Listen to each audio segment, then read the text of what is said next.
Hi everyone, welcome to the UBC online information session. We're very excited to have this opportunity to share more about the University of British Columbia with you today.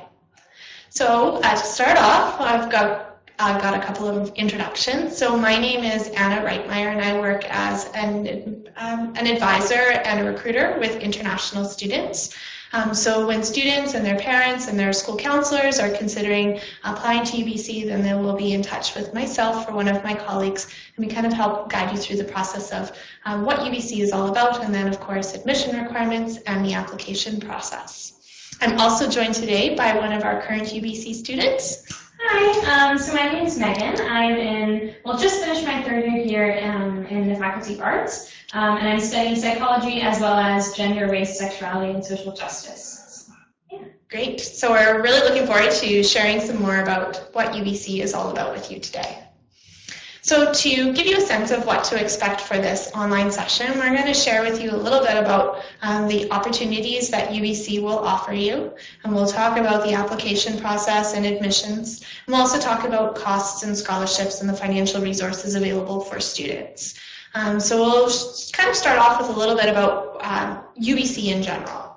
So UBC is a publicly funded research university located in the province of British Columbia, and there's some really great things about why you should consider UBC. Certainly we have two spectacular campus locations in two beautiful cities for you to choose from. We also are a very well recognized around the world research university, so if you are looking at the top universities in the world, then you'll know that UBC ranks among them. We are consistently in the top 40 of world's research universities, so a very high quality of teaching and learning takes place here at UBC. And then when you graduate, your degree will be well recognized all around the world. There's also great opportunities for you to learn at UBC, whether it is in the classroom or outside of the classroom. And so we'll share with you a little bit about active learning on our campuses as well. Why don't you tell us, Megan, a little bit about why you chose to study at UBC? Sure. So I'm originally from the United States. I grew up in Louisville, Kentucky, but I do have a dual citizenship, so I knew I wanted to come to a Canadian university. So I applied to a bunch of different Canadian schools, and really UBC had the best combination of things that I wanted. I love the city of Vancouver. UBC is a pretty large university, and I was looking to go somewhere with a lot of students, a lot of options, and yeah, being on the West Coast is just amazing. So yeah, that's kind of how I decided on UBC. Awesome. So as I mentioned, UBC does have two campuses located in the province of British Columbia. British Columbia, if you're not very aware, is the most western province of Canada. So we're surrounded by the Pacific Ocean. We're about a 2-hour, 3-hour drive north of Seattle, about 25 minutes from the US border. So located kind of in the southern part of the province for both of our campuses. Vancouver is a large metropolitan city located right on the Pacific coast, and then Kelowna, which is where our UBC Okanagan campus is located, is about a 4-hour drive or a 1-hour flight east in the southern interior of the province. And it too offers abundance of opportunities, but on a kind of a smaller scale with a more intimate kind of community for students. If you're not looking for that large metropolitan area, then Kelowna is a great option. It is a smaller city on a smaller scale. But we'll talk a little bit more about both of those locations as we go through the presentation. So British Columbia, as I mentioned, is the most western province in Canada. It is a spectacular place to live if you enjoy the outdoors. We are definitely blessed with an abundance of natural beauty in this province, and that really translates to a very active, outdoorsy lifestyle year-round in British Columbia. So we have lots of green space, our forests, we have both freshwater lakes and the ocean. If you want to surf, you can go to Tofino on Vancouver Island, and we also have great mountains. So if you enjoy skiing or hiking, mountain biking, those are all great activities that you can do throughout the year in British Columbia.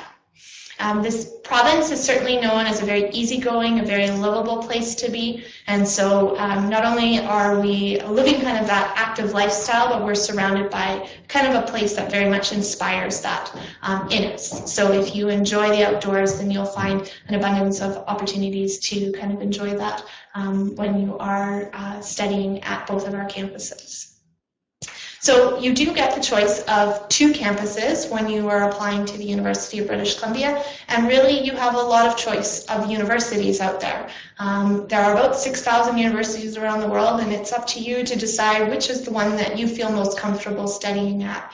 At UBC, we believe that really it's all about you finding the right fit, and campus environment will certainly play a big part in your decision. So we offer 2 different options for you to consider. If you're looking for that metropolitan kind of large campus feel, we offer that at our Vancouver campus. If you're looking for a smaller community, a more intimate learning environment, then we offer that at our Okanagan campus. So you get kind of 2 choices, and based on your preference and what you're looking for in a university experience, then you'll find that there's quite a lot of options available for you at UBC. So to share with you a little bit more specifics about our 2 campuses, I've talked a little bit about Vancouver. Vancouver is a wonderful city. I live here, Megan lives here. It's hard to imagine being anywhere else. I love Vancouver because it is a city with a lot of different things to do. So it is ranked consistently as one of the most livable cities in the world. That's because of the infrastructure with public transit, with the type of active lifestyle that people live, the education level of people. It is a very easy place to move to when you have never been here before. Vancouver is a very cosmopolitan city as well. So about 40% of the population of the city of Vancouver were actually born outside of Canada. So you find this incredible mix of languages and cultures. So some of my favorite parts about Vancouver is not only that active lifestyle, the skiing and the hiking and the mountain biking, but it's also the fact that you can have world-class sushi for dinner. You can try a really authentic farm-to-table meal in one of the best restaurants downtown, or you can go to the farmer's market and get fresh fruit and produce. So that's really like I think a unique part about the city of Vancouver. It is striving also to be one of the greenest cities in the world by 2020, and we're well on the way with that, with the different types of infrastructure for public transit and biking and camping in the city, as well as the new construction that takes place as well. And in our Vancouver downtown core that you saw the last picture, you'll have kind of got a sense of what the downtown is like, but actually the UBC campus is not located in the downtown core. We're located on a peninsula of land that is in the far western point of the city. So if you were downtown, you would hop on a bus and go out to the western point. It would be about 25 minutes, and then you would arrive at the UBC Vancouver campus. This is a great shot of our Vancouver campus. You'll have a sense of the green space, the fact that we're surrounded by ocean and the mountains. It is a place with a lot of different resources and activities for you. So when you're at the Vancouver campus, you'll find that there's everything from restaurants to stores, and there's a movie theater, there's swimming pools, there's fitness and recreation facilities, there's a golf course. There's also 5 Starbucks locations for that caffeine to fill you through your degree. And it's a great kind of campus to be a part of if you do want to just hop down to the beach. So Megan, why don't you share with us a little bit about what makes the Vancouver campus a special place to be? Yeah, so I have had the pleasure of living both on campus as well as off campus, and definitely they both have their kind of pros and cons, but being so close to the city, even when you are living on campus, you can, stay on campus, eat on campus, shop, go out, really do whatever you want, but having the opportunity to go downtown and to kind of get to know the city of Vancouver as well is really, really awesome. And now that I am living off campus, I really get to kind of explore Vancouver, and in addition to all the great food that you mentioned and the beaches and all the outdoor activities, there's just so much going on here. I mean, the music scene is great. There's always a show you can go to. There's the art museum, which is awesome. I mean, regardless if it's nice outside, there are tons of things to do. And if it's raining, there are a million things you can do on those days as well. So yeah, it's been great. That's awesome. And one of the things that's really great about Vancouver and UBC is that the public transit system is great. So when you are coming to either campus, you will be a student with a UPass, which is our universal bus pass that all students get to enjoy during their degree. And it basically means that you have access to all of the public transit systems in the city of either Vancouver or Kelowna.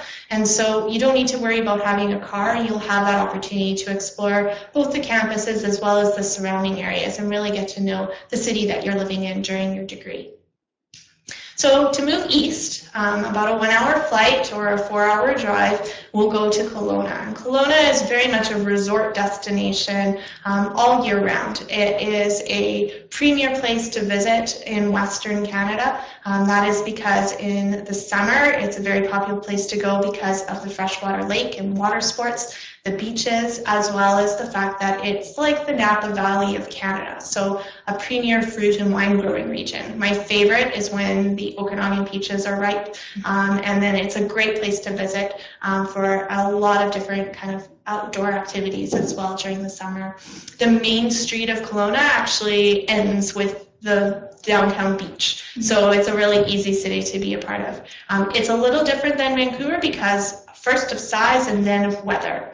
So size-wise, to compare it to Vancouver, Vancouver has a population of about 2.3 million people, and Kelowna has a population of about 180,000 people. So much smaller scale in terms of population. Vancouver is also known as a place with a more moderate climate, perhaps a little bit more mild than Kelowna. People will know our winters as more rainy and wet and gray. And in Kelowna, instead of having that rain, you'll have a bit more snow. So their summers tend to be hotter and drier, and their winters seem to be a bit cooler with a bit more snow. But they offer this kind of incredible 4-season recreation as well. So it's a great option for you, especially if you haven't had the option to live in a place with those 4 seasons. Kelowna is a very easy place to live as well, just like Vancouver, with lots of different opportunities. And you'll get to see here an aerial shot of the Okanagan campus, which is located about 20 minutes from downtown Kelowna. The campus has about 9,000 students. So a much smaller scale than the 33,000 students that attend our Vancouver campus. But it is a great option for students who are looking to study at UBC, but perhaps in a smaller learning environment. You'll find that there are a wide range of programs available at both campuses and a lot of different activities. So throughout the presentation, when we talk about the opportunities to get involved with your learning, you'll find it are across both campuses. So when you are moving to a new city and to a new campus and you're transitioning from being a high school student to a university student, you'll want to ensure that you're going to a place that will be supportive and will provide you with the resources that you need to succeed. One of the great ways that students kind of feel that they are at home on our campuses is through student housing. So first-year students, when they're applying to the university, they are encouraged to apply for housing, and any student coming from high school who applies by the deadlines will be guaranteed a place to live in first-year residence. And this is really a great way for you to feel at home on campus, to kind of get a real sense of how everything works, to meet a lot of people from different places, and then also to have that supportive network available to you just next door. So Megan, I know you lived in residence in first year. Can you share with us a little bit about what you liked living in residence? Yeah, definitely. I'm one of those people that you mentioned who had never been to Vancouver before. I didn't know anyone here, so a little bit nervous coming to a new place. But moving into residence in your first year is such a great way to kind of get over those nerves, and you're automatically, given 50 friends, just however many people are living on your floor. You automatically have people to go eat dinner with and to get to know and to explore the campus with. So that was huge for me, especially in those first couple of months, kind of transitioning into university. So yeah, in first year you will all have an RA, or a residence advisor. So each floor has kind of this upper year student who is in charge of organizing tons of fun social events for the floor. So even if that just means that your floor kind of all congregates in the floor lounge one night and watches a movie or plays ping pong, I remember probably one of my favorite memories from first year, we actually did as an entire house. So sometimes the events will be, floor-wide or house-wide, but we had a huge pancake breakfast in the house lounge at the bottom. So everyone in the entire house got to come together, and it was a big kind of buffet-style pancake breakfast, and depending on how big your house is, you might have not even met a bunch of the people there, so it was a really great time to kind of meet people from other floors, and yeah, it really does feel like, a kind of ready-made community you just get to be a part of when you come to UBC, so that was really great. Awesome. So on this slide, you'll see that there are some small little thumbnail kind of photos. These are from Instagram, so it's a great way if you are interested in getting to know the campus a little bit more and seeing some of the housing options, to look on Instagram, to look on the housing website. They have tours of the different rooms. If you're not able to visit in person, it's a great way to get to see the types of places that you will be living and the types of rooms that are available to students. Also, beyond the kind of support services provided by RAs and the residence life managers, which help kind of build the community that is UBC student housing, there's also a real great program in the sense that there's meal plans, so you don't need to worry about having to learn how to cook and take care of all of those extra needs and feeding yourself during your first year. There's laundry facilities, practice space for if you want to play your piano or your musical instrument. So there's a really great supportive network available for students, and we do really encourage you to make sure that you do apply for housing when you're applying to UBC, especially if you're coming directly from high school in your first year. So when you're applying to UBC, there is an abundance of choice. Not only is it a choice based on academic programs, but it's also a choice of all of the different things and activities that you'll get involved with. But to start off, when you're really considering university, you may be thinking based on location, but also based on academic program, and finding a university that will offer you the types of programs that you're most interested in pursuing, of the things that you're passionate about learning. And UBC is a large university with a lot of different choice. So it's very easy to find the types of programs that will really inspire you throughout your university degree. On this slide, there's a lot of different options. Is not an actual exhaustive list of all of the academic programs that we offer. And in fact, I can switch to one more slide, and you'll see the rest of the list, which it doesn't even include everything that is available for you. When you apply to the university, you do enter a degree program, and so we do share with you kind of this list so you can have a sense of all of the different choices that are available to you. But know that UBC is very proud of the fact that we offer a lot of academic flexibility. So while you may be a science student, if you want to also pursue studies in international relations or in art history, or if you want to be a business student that also is doing a minor in French or Spanish or Mandarin, then you'll have those opportunities within your UBC degree. And when you are starting out in your first year, while you're within a degree program, there's a lot of flexibility for you to try out different subject areas. So I changed my mind about 2 or 3 different times before I actually came to my chosen major. And I know that, Megan, you had the opportunity to explore different areas in your first year. So why don't you tell us a little bit about your program and how you decided to pursue it? Sure. Yeah, so I came into my first year really not having a set kind of plan on what I wanted to study. So I took classes kind of all over the board. I took a creative writing course, a theater course, anthropology, earth and ocean sciences, just I could go on, really all over the place. But it was really great because it kind of got me thinking about what I was really interested in, and what I ended up loving was psychology and women's and gender studies. And so all those classes that I took really kind of helped me push me in that direction. And so originally I thought I was going to double major, and then when that became a bit overwhelming, I actually could switch to a major and a minor pretty easily. So that's what has been really great for me, is that you never are kind of stuck in anything, so you don't have to deal with kind of the anxiety of, oh, what if I don't want to study this anymore, or what if I want to switch my major?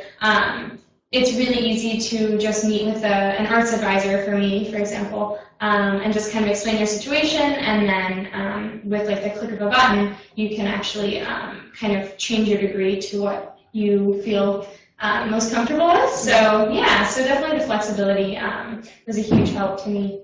Awesome. Certainly when you are a UBC student, you're going to have the option to do a major and a minor, or a double major, or even an honors degree where you will be more specialized in one particular subject area.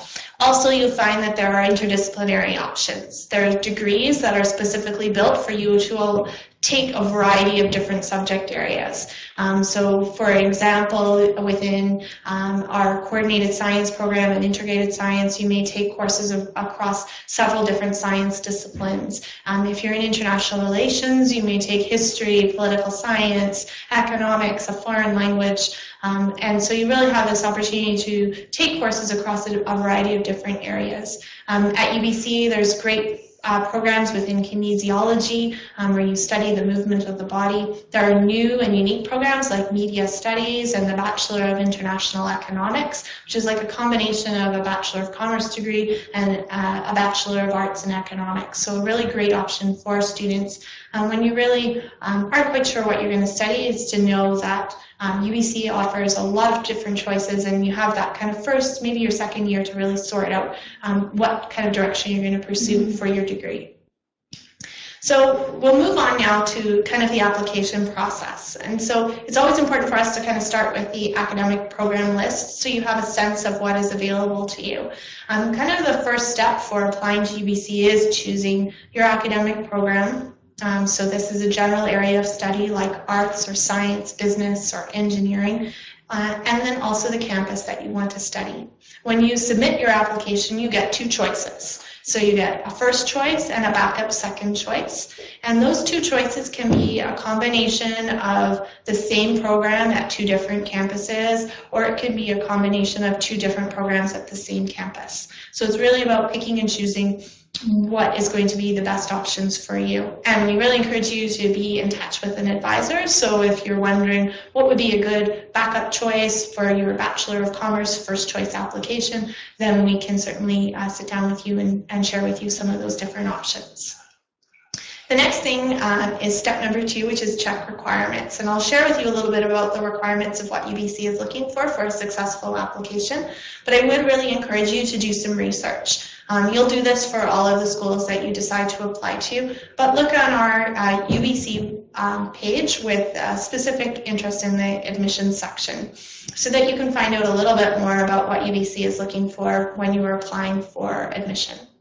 The next is to complete our application online. So our application to start for UBC in 2015 will be available in August of this year.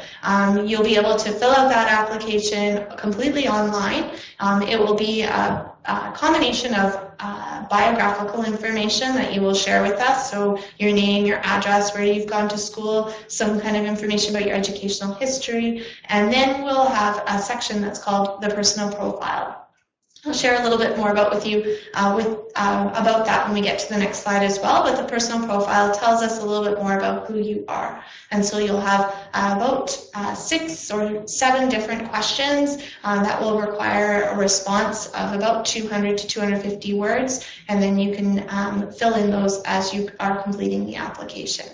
Once you have clicked submit and we have received your application, we'll follow up with you via email and let you know exactly what documents you need to submit. So you don't need to worry in advance of applying to have everything organized. You may be wondering, well, I'm not graduating until June, which documents do I need to submit? Don't worry about any of that. You can submit the application and our admissions office will tell you exactly what documents are needed to be submitted. If you're currently enrolled in your senior year, when you're applying to UBC, then you'll know that you can send in transcripts usually up to the end of grade 11 or your junior year, and then maybe mid-year results from your current senior year. And then the most important thing is for you to keep in touch with us. So make sure that you check in with us, you email an advisor, you come visit campus, you join an online info session just to get to know us and make sure that any questions or concerns that you or your family have are answered and addressed by us. So for admissions, what UBC is looking at is a combination of both your personal profile as well as your academic record. I should mention that admission to UBC is competitive, so unfortunately we're not able to offer admission to all of the students who apply to us. Generally, we are admitting between 40 and 45% of our applicants each year. We're looking at a combination of their grades, so that's a transcript from their most recent educational institution. We're also looking at the personal profile. And as I mentioned, the personal profile is an opportunity for you to share more about who you are as a person and what's not and maybe necessarily apparent on your transcript. So it's an opportunity for you to share with us about the different things that you've been involved with, the things that you have maybe done for your school or your community, but also the things that you have learned along the way. So this is a great way for you to kind of shine through and tell us about who you are and why you would be a great UBC student.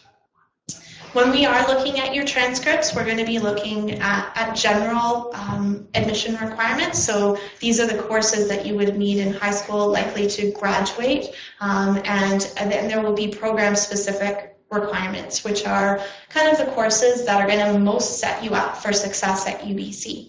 So for example, if you're applying to a science program at the university, we want to make sure you have an adequate background in your high school courses in math and in the sciences like chemistry and physics. So there may be prerequisites depending on which program you apply for. And we do encourage you to look on the ylou.ubc.ca website just to get a little bit more detail and be aware of the requirements that are set for the program that you're applying to.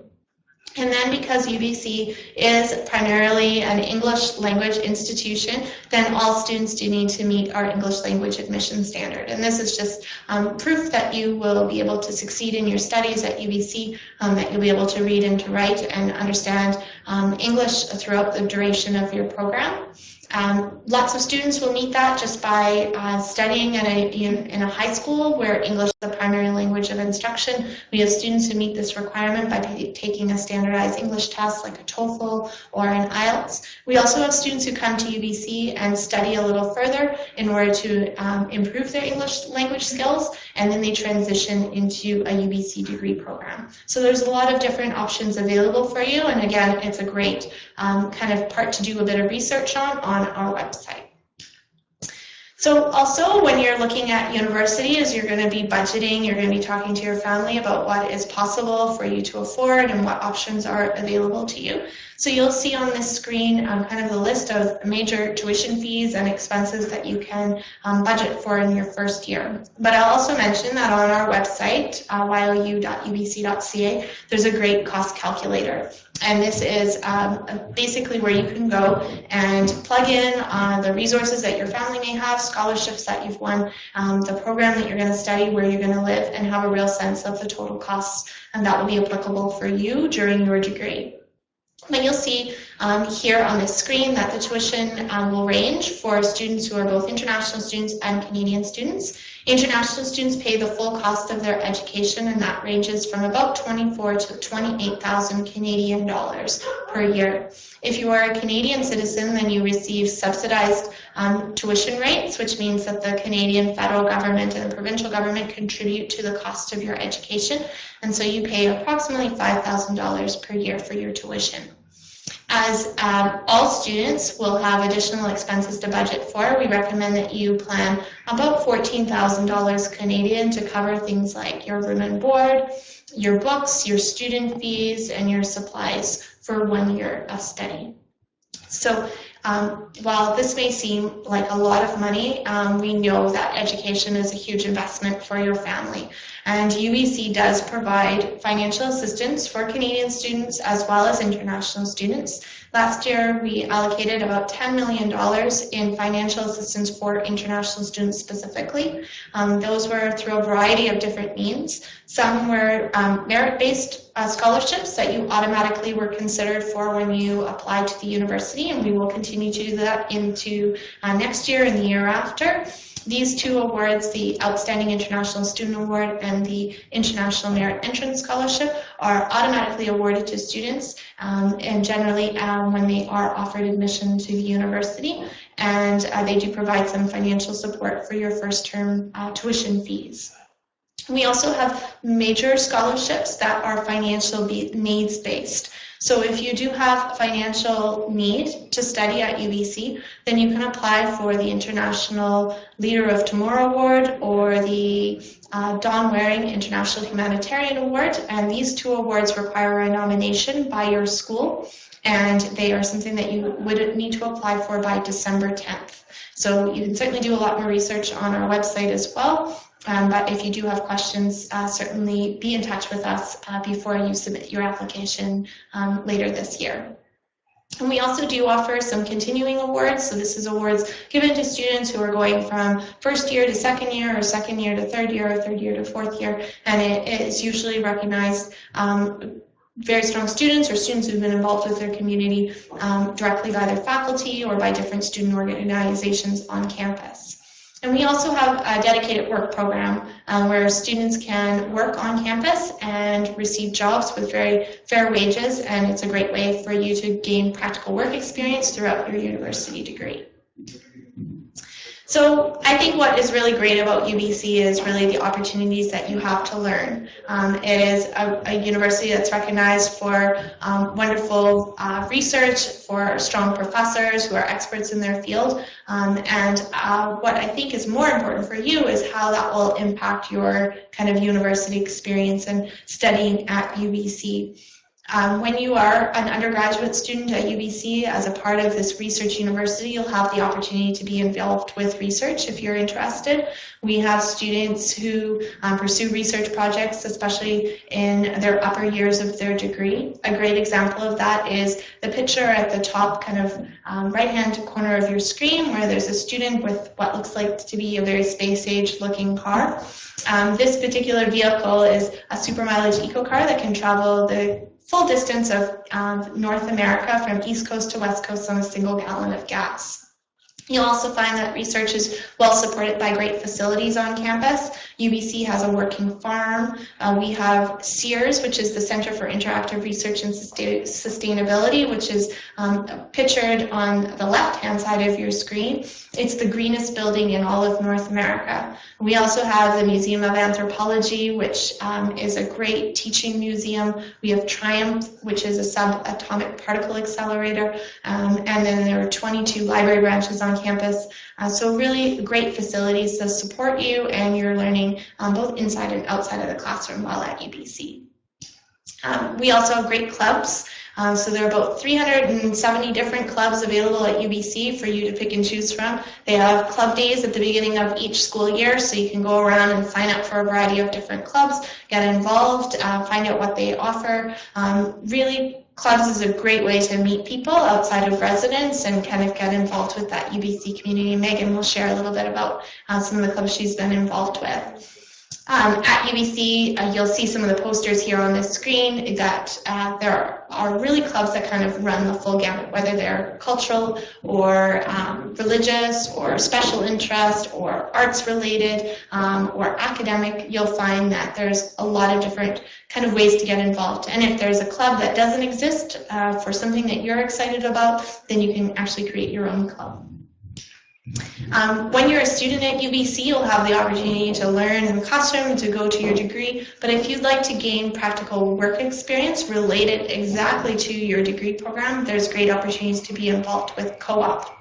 So co-op is where you would actually take a break from your studies for a whole term, and you actually work for a company or an organization related to your field of study.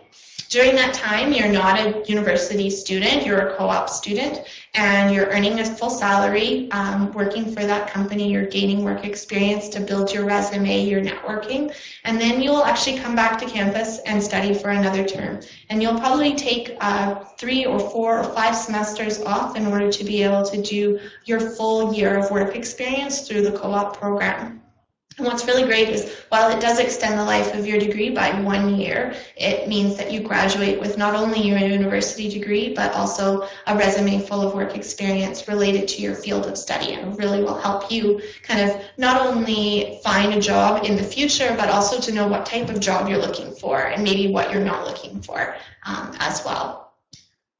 And we also have great opportunities for you to go abroad. So UBC is a very international place, but it is also the type of place where students will have an even further international experience. So I went on an exchange to McGill University in Canada as a university student. I know Megan is planning to go on an exchange. Yeah, so I'm kind of in the process of doing all the before departure duties, but yeah, I'll be studying at the University of Copenhagen in Denmark in January. So I still have a bit of time, but I'm really counting down the days. That's awesome. Not only can you study abroad at one of UBC's 140 partner universities that are located on about 40 different countries, but you can also do research abroad, or you can volunteer abroad as well. So these are really great ways for you to kind of explore the world, to travel, all as a part of your UBC degree experience. And another thing that's really great about UBC is the kind of focus on that active lifestyle that is very much a part of kind of the community of Vancouver and Kelowna. You'll find that on our campus, students definitely like to get involved with sport. We do have a wonderful varsity sports program, which is competitive sports that you would try out for, probably be in touch with the coach before you arrive on campus. And this is where you will train to be an elite athlete, as well as completing your university degree. While that may not necessarily work for all students, then you'll also find that it's far more popular at UBC to actually be a participant in sport than it is to be a spectator at a varsity event. So, for example, we have a great variety of intramural sports events. You can join a team, you can join a special event, but it's really a great way to meet people as well and kind of build that UBC community experience while you are studying at the university. So, Megan, why don't you share with us some of the ways that you've gotten involved with UBC? Yeah, great. So probably the largest way I've gotten involved, or kind of the way that I met a lot of the friends that I still have today, was definitely by joining clubs. So I would highly encourage all new students at UBC to just really take advantage of those club stays, and you know, you're not losing anything by putting your email down on 10 or even 20 different clubs. And it's a great way to meet other people who have similar interests than you. So if you are really interested in, astrology or something very specific, and it's not really easy to go up to people and figure out what they're interested in, that's a perfect way to kind of make those connections. And so I, totally on a whim in my first year, walked by the UBC Improv booth, which is a club on campus that does shows. So improv theater is basically theater made up on the spot, and so they actually audition around 100, 150 students each year to join the club, and I was terrified, but I'd already signed up and I didn't want to back out, so I went and got on the team, and so I did that for my first 2 years and met a really great group of friends, and then even all the students who come to the shows, you get to meet all of those students that way as well. So that's been kind of a more just for fun example of a club that I was involved in. And I also joined an academic club, so for my program with Women's and Gender Studies, I joined the Students Association. So through that club, I've had the experience of planning 3 annual academic conferences at UBC, and I'm actually the treasurer as well, so all the experience I've gotten, learning how to write grants or how to, manage money and manage a club's account, it's been really, really useful. So I think I'll take positive things from both of those. Awesome. Yeah. And so on one kind of final note, what I think makes UBC a really unique place for you to study is the fact that it is a very multicultural community. Students do come to UBC from all around the world. There are about 141 countries represented in UBC's new student population coming to campus this year. They range from all around the world and are a group of students that will bring unique experiences and perspectives into the classroom and will make for a really unique learning environment for the fact that you'll be learning alongside students who do bring those different perspectives to what they're learning in the classroom.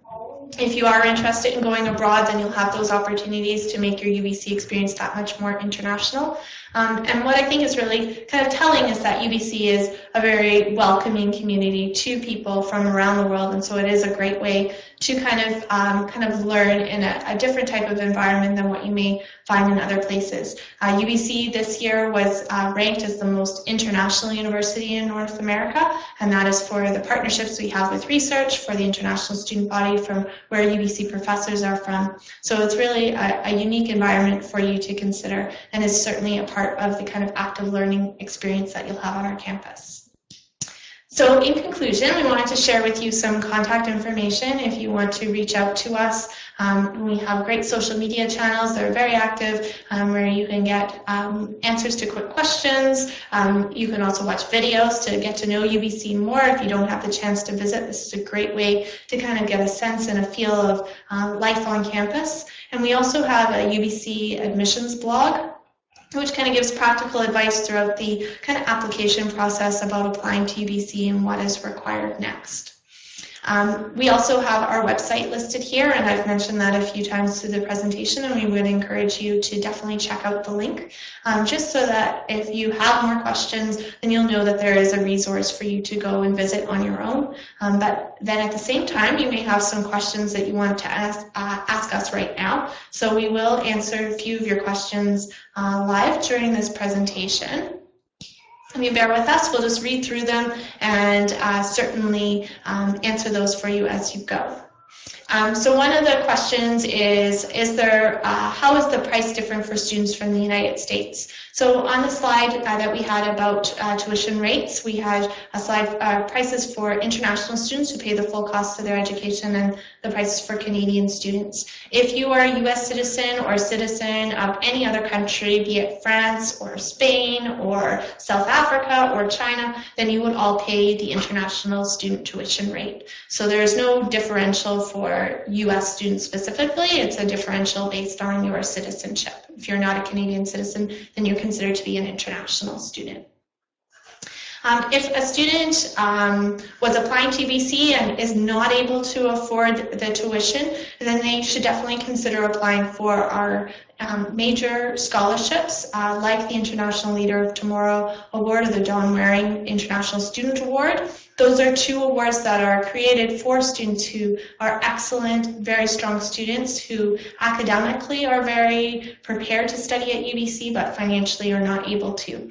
And so you would be nominated by your school for these awards, and we would consider you in the spring of next year. And awards decisions generally come out in April.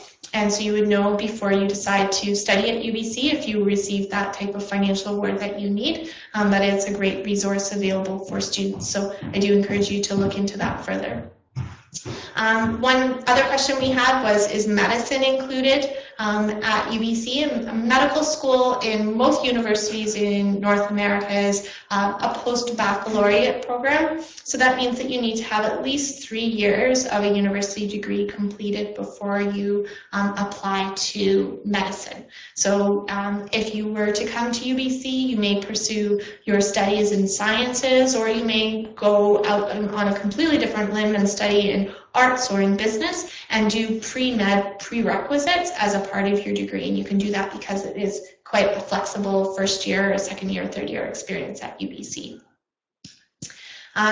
The Kelowna campus, we have one question: does it offer the same study abroad opportunities? And so when I talked about co-op, when I talked about sports and intramurals, about study abroad, all of those things are applicable for both of our campuses. So you have the same opportunities to go abroad, and across both campuses, about 1,000 students will participate in different exchange opportunities each year.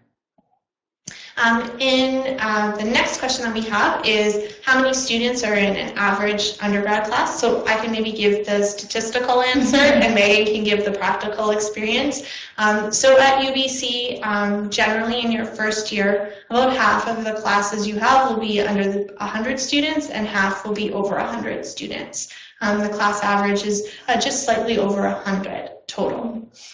If you are looking for smaller classroom experiences, there are some unique opportunities that you can choose in first year that will help kind of make your classroom sizes much smaller, but those are kind of the average numbers, and you'll find that is the same across both campuses. But Megan, I'm sure you can talk a little bit about your program as you've gone through your degree and how the class sizes have been impacted. Yeah, I'd say that that's a pretty accurate answer. For me, it really depends on what you study. I mean, we always get that question on campus tours, for example, is how big is an average class? And it really does depend on what you're studying because there are so many different programs here and some are much more popular than others. And so for me, I kind of have both worlds. So psychology, I think, is actually the largest major at UBC. So my psychology classes are quite large, especially in your first year, because everyone has to take the same prerequisites. So the largest class I've ever been in was a psychology class with around 250 people. So quite a large lecture style class, but there are a lot of ways in which professors actually do their best to make it feel a bit smaller and to ensure that you can actually participate in class and even have classroom discussions on that level, just because professors really do want you to be involved. But then on my other half of what I'm studying, so the Women's and Gender Studies program is one of the smaller programs at UBC, and so I've never had a class with more than maybe 20, 25 students. So that's a very different experience, which I've really loved. Very discussion-based.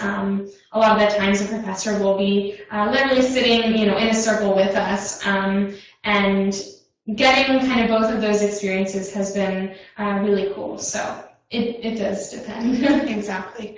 I know that certainly when you're in your first year, you may be looking at taking those intro-level courses that all students need to take, and those generally are the larger classes. Lots of times they do also have secondary components, like a discussion group or a lab, which will be a much smaller group of students that usually meet once per week. So that's one way that your kind of classroom experience will feel smaller.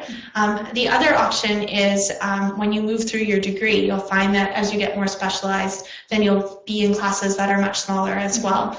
So when I was in my fourth year, I took a seminar based on my degree, my major, and it was just 4 students and my professor in the class. So you'll really kind of get that kind of big mix. I had classes with 200 students. I also had a really small classroom experience. So it really will depend, like Megan said, based on what you study. And as you move through your degree, your class sizes will change. The statistic for upper year classes is that about 50% of the students are less than 100 students and 50% are just over. For the next question we had, which was, what is the process to apply for financial aid? So UBC, as an international publicly funded university, isn't able to offer financial aid to international students. If you hold Canadian citizenship, then you can apply for government loans that are available through the federal and provincial governments. And we can provide you with lots of details about that once you have been admitted to UBC. Then we also have the U.S. loan program through FAFSA, and if you are a U.S. citizen, then you can apply for those government loans to be brought with you to UBC.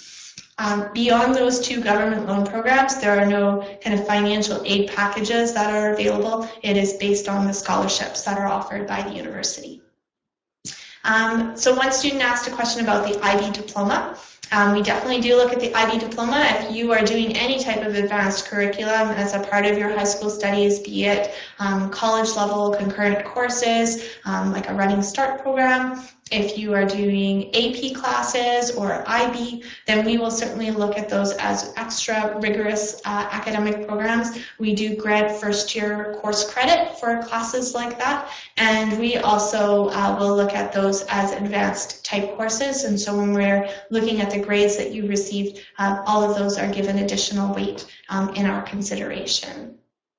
And when you're applying with the UBC, to UBC with an IB diploma, you're applying with your predicted results, and that's the basis of our admission. So we're looking at your 3 higher level and your 3 standard level subjects, as well as your theory of knowledge, and any additional information from your extended essay or CAS that your school provides.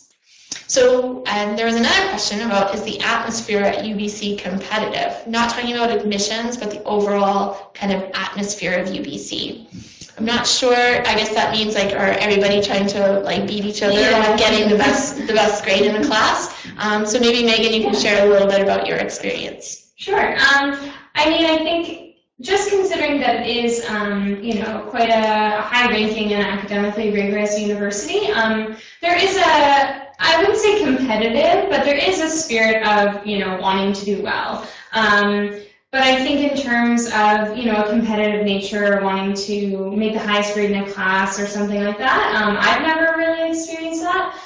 It definitely doesn't come out in such a kind of negative way. I would say it's more, students are really enthusiastic about their classes and what they're learning, and so students are really willing to, you know, like form a study group just totally on their own and meet people in class and, you know, study all together before an exam or something like that. But yeah, I mean, it depends. Like, there's so many different types of students at UBC, and there will always be some students that are, you know, really into sports or really into kind of like extracurricular activities, and other students who are very, very focused on the schoolwork aspect.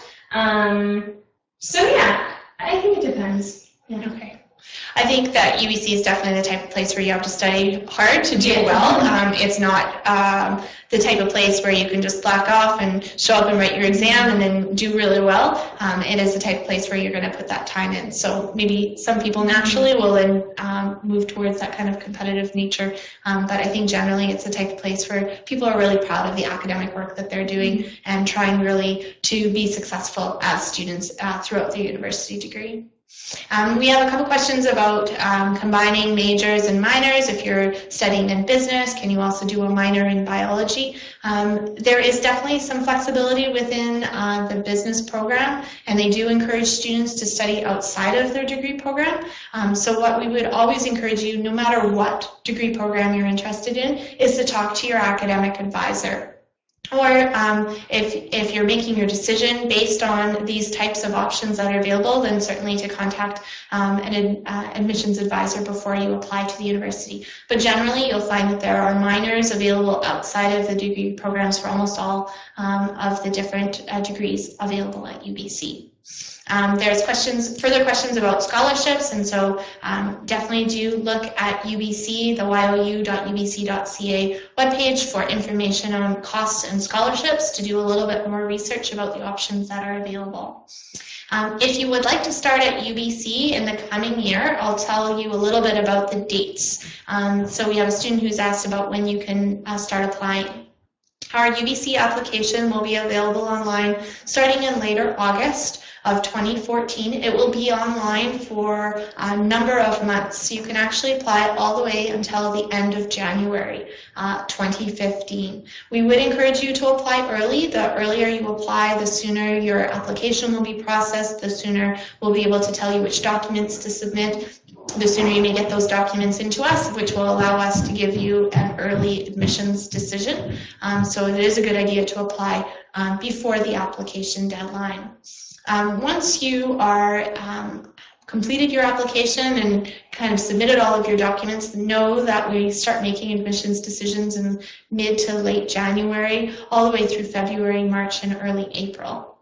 So that's when the majority of students will receive notification of their admissions decision.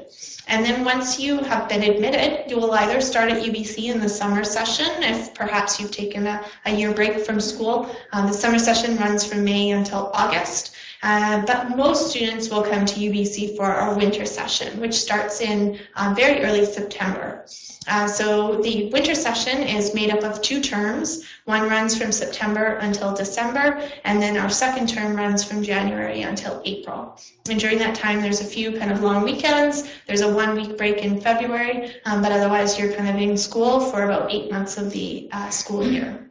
And then during the summer of the following year, you can take classes, or you can work, or you can return home for a break. There's lots of different opportunities for you to pursue during the summer break. When we have one question about do graduate students teach the majority of classes? So as UBC is a research university, and our professors are researchers, and about 99.2% of them hold a PhD, so they're really experts in their field. They're also teaching our undergraduate classes. Your lectures will be led by professors. If you take a discussion group, so one of those smaller kind of classroom experiences, then those may be led by a graduate student, but generally you're not being taught in a large lecture by a graduate student. Megan, is that your experience? Yeah, I've never had a class taught by a grad student, but always the teacher's assistants will be, and they're great people to go to with questions, and they usually are the ones who will review exams. But there are some upper year seminars that can actually be taught by fellow students, Right. So that's a really cool thing to just keep in the back of your head for when you're in your 3rd or 4th year, and those tend to be extremely small classes, so like 8 to 10 students usually. Yeah, so if you're really passionate about what you're learning about your degree program, you can actually design your own course as generally a 4th year student, and that's what Megan is sharing with you. So it's a great way to kind of take what you've learned in the classroom and develop your own course, and then students will actually register for it and come to you where you're the expert. But generally, no, our graduate students are teaching assistants. They may help with marketing. They may be a great resource for you to go and ask questions if you don't want to go directly to your professor. But generally they're not teaching your main courses that you're taking throughout your degree.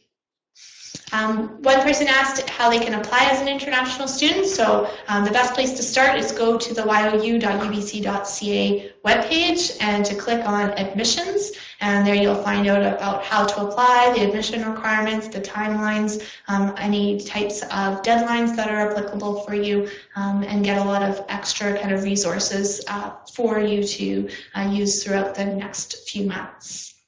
If you are an IB student, you may be required to complete an English test for admissions to university. It really depends on where you're going to school, and if you have been studying in a full IB program at an English language school.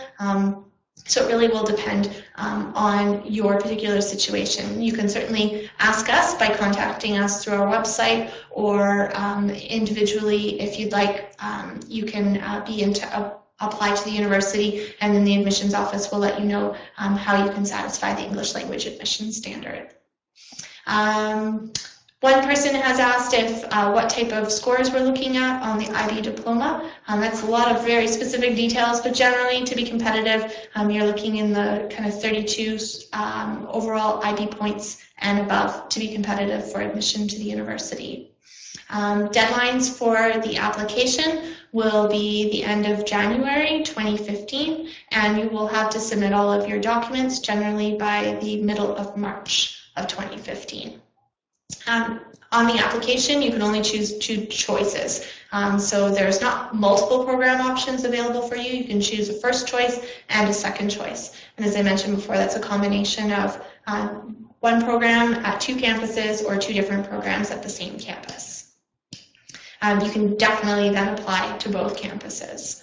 So if you aren't really quite sure of what is the best option for you, then most definitely choose which one you think is maybe the best fit for you, and then choose a secondary option as well. For scholarships, I've talked a little bit about the different types of scholarships that are available. We do have the merit-based scholarships that you're automatically considered for. There are no deadlines for those, but if you are applying for the financial needs-based awards like the International Leader of Tomorrow Award or the Don Waring International Student Award, those 2 scholarships do have a deadline of December 10th. So I do encourage you to make sure that you visit our website to get more details about that application process.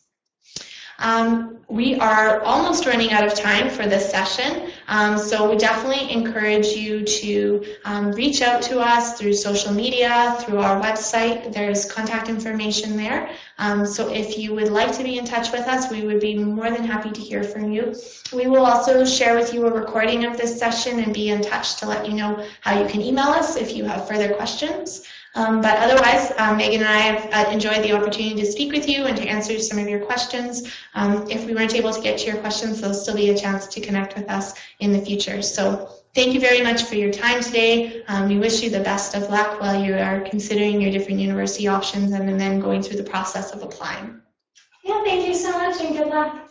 Thank you, everyone, and good luck.